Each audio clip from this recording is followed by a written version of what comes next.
رمضان المبارک کا پہلا عشرہ رحمت کا عشرہ ہے اور 7، 8، 9 رمضان المبارک اسی عشرے کے آخری ایام ہیں۔ ان دنوں میں اللہ کی رحمت موسلادھار بارش کی طرح برستی ہے اور یہ ایام آبی بدھ جمعرات اور جمعۃ المبارک کے دنوں میں رہے ہیں۔ بڑا عظیم و شان یہ موقع ہے، بڑے خوبصورت یہ دن ہے، بڑی بابرکت یہ گھڑیاں ہیں۔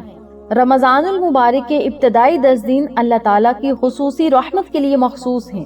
نبی علیہ الصلوۃ والسلام نے فرمایا، رمضان کا پہلا عشرہ رحمت کا عشرہ ہے، اور اس رحمت والے عشرے میں جب بدھ جمعرات اور جمعۃ المبارک کے مقدس دن آ جائیں تو سونے پہ سہاگا ہے، پھر نصیب اور تقدیروں کے فیصلے ہوتے ہیں، پھر مانگنے والے کو عطا کیا جاتا ہے، پھر رب تعالیٰ مرادوں کو پورا کر کے معجزات دکھاتا ہے۔ اللہ تعالیٰ غیبی مدد کر کے بندے کے ایمان اور توکل کو پختہ کر دیتا ہے، بشرط یہ آپ نے اللہ سے سوال کرنا ہے، آپ نے اللہ کے آگے رونا ہے، گڑ گڑانا ہے، بل بلا کر دعائیں کرنی ہے، بل بلا کر مانگنا ہے، ضد کر کے مانگنا ہے، ضد کر کے گناہوں سے بری ہونا ہے، ضد کر کے جنت لینی ہے، ضد کر کے رحمت لینی ہے، ضد کر کے خزانے لینے ہیں، ضد کر کے رزق اور دولت لینا ہے، ضد کر کے رب تعالیٰ سے برکت اور سکون بھی لینا ہے۔ ان مقدس ایام کی بڑی خاص برکتیں ہیں۔ رحمت کے حصول کے لیے یہ دن بڑے مقدس بابرکت جلالی ہیں۔ ان دنوں میں بندہ جتنا اللہ کے قریب ہوتا ہے، اللہ کی رحمت اسے اتنا ہی اپنی پناہ میں لیتی ہے۔ دعاؤں کی قبولیت زور و شور سے کی جاتی ہے۔ حدیث قدسیہ ہے، اللہ تبارک و تعالیٰ فرماتا ہے، روزہ میرے لیے ہے اور میں ہی اس کا اجر دوں گا، اور ان دنوں کی جانے والی ہر تسبیح اور ہر دعا رحمت الہی کو جوش میں لاتی ہے۔ ان بابرکت دنوں میں گناہوں سے معافی اگر آپ مانگیں گے تو یوں سمجھ لیں نیکیوں کی بنیاد رکھ لی۔ 7، 8 اور 9 رمضان المبارک یعنی بدھ جمعرات اور جمعۃ المبارک کے بابرکت دن یہ عشرہ رحمت کے اختتامی دن ہیں، جو بندے کو دوسرے عشرے یعنی مغفرت کے لیے تیار کرتے ہیں۔ حضرت جنید بغدادی رحمت اللہ علیہ کے دور کا ایک واقعہ ہے۔ ایک شخص رمضان کے مہینے میں بہت عبادت کرتا تھا، لیکن وہ بہت غریب تھا۔ 7 اور 8 رمضان کو اس کے گھر میں افطار کے لیے کچھ نہ تھا، مگر اس نے صبر کیا اور کسی کے سامنے ہاتھ نہیں پھیلایا۔ 9 رمضان کو جب وہ مسجد میں بیٹھا تھا تو اسے ایک شخص ملا جس نے اسے بہت سارے کھانے اور اشرفیوں کی تھیلیاں دی اور کہا، یہ تمہارے لیے غیبی تحفہ ہے۔ وہ شخص حیران ہوا اور پوچھا کہ آپ کو میرا حال کیسے معلوم ہوا؟ اس شخص نے جواب دیا، آج رات مجھے خواب میں حضور اکرم صلی اللہ علیہ وسلم کی زیارت ہوئی۔ آپ صلی اللہ علیہ وسلم نے فرمایا، میرا فلاں امتی ان دنوں میں میری امت کی بھوک پر صبر کر رہا ہے اور اللہ کی رحمت کا طلبگار ہے، جاؤ اور اسے یہ ہدیہ پہنچا دو، کیونکہ اللہ کی رحمت اب اس پر برسنے کو تیار ہے۔ میری پیاری بہنوں اور میرے پیارے بھائیوں، یہ ایام ہمیں سکھاتے ہیں اگر ہم صبر اور اخلاص کے ساتھ اللہ کی رحمت کے دروازے پر دستک دیتے ہیں تو اللہ کبھی اپنے بندوں کو خالی ہاتھ نہیں لوٹاتا۔ میری پیاری بہنوں اور میرے پیارے بھائیوں، ان تینوں خاص ایام میں 7، 8 اور 9 رمضان المبارک یعنی بدھ جمعرات اور جمعۃ المبارک کے عظیم و شان دنوں میں ایسی جلالی تسبیح بتاؤں گی اور کچھ ایسے کلمات بتاؤں گی جن کو پڑھتے ہی ساری زندگی بدل جائے گی، نصیب اور تقدیر بدل جائے گی، حالات بدل جائیں گے، قرضے اتر جائیں گے، برکتیں ہی برکتیں ملیں گی، پریشانیاں راکھ میں مل جائیں گی، اور اللہ کی غیبی مدد آپ کی منتظر ہوگی۔ اللہ کی رحمت آپ پر چھما چھم بارش کی طرح برسے گی۔ میری پیاری بہنوں اور میرے پیارے بھائیوں، جتنی بھی پریشانیاں ہوں، مشکلات ہوں، مصیبتیں ہوں، آزمائشیں ہوں، سب سے پہلا کام اللہ کا شکر ادا کریں۔ ہر حال میں اللہ کا شکر ادا کریں، اللہ سے گلے شکوے نہ کریں، نا امید نہ ہو۔ اللہ کی رحمت بڑی وسیع ہے، اللہ اپنی شان شایان کے مطابق آپ کو عطا کرے گا۔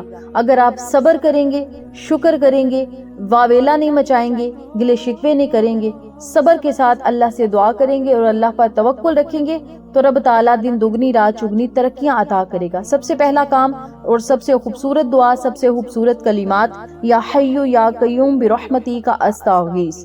ان تینوں دنوں میں جتنا زیادہ ہو سکے ان کلمات کو چلتے پھرتے اٹھتے بیٹھتے ضرور پڑھیں، لیکن جب آپ نے وظیفہ یہ پڑھنا ہے تب آپ نے سب سے پہلے اول میں 7 مرتبہ درود پاک پڑھنے، اور اس وظیفے کو نماز عصر ادا کرنے کے فوراً بعد کرنے۔ دھیان سے سنیے گا، بدھ، جمعرات اور جمعۃ المبارک کے بابرکت دن ہیں۔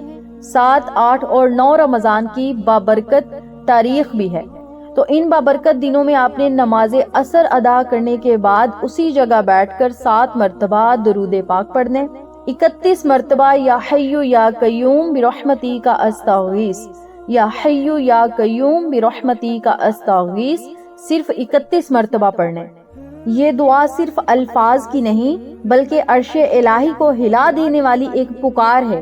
اس میں اللہ تعالیٰ کے 2 ایسے صفاتی نام شامل ہیں جنہیں اکثر علماء نے اس میں اعظم قرار دیا ہے۔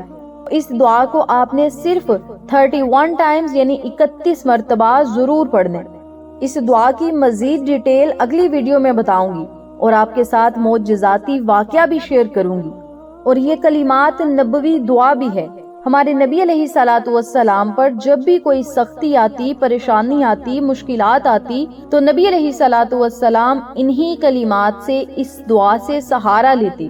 یا حی یا قیوم برحمتی کا استغیث، یہ غور و فکر پریشانیوں کو ختم کر دینے والی نبوی دعا ہے اور یہ ترمذی کی حدیث پاک ہے۔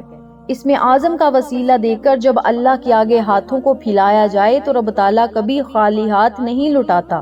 الحی، ہمیشہ زندہ رہنے والا، القیوم، کائنات کو تھامنے والا، یہ وہ بابرکت نام ہیں جنہیں اس میں اعظم کہا جاتا ہے اور ان کے ذریعے جو مانگا جائے اللہ رد نہیں فرماتا۔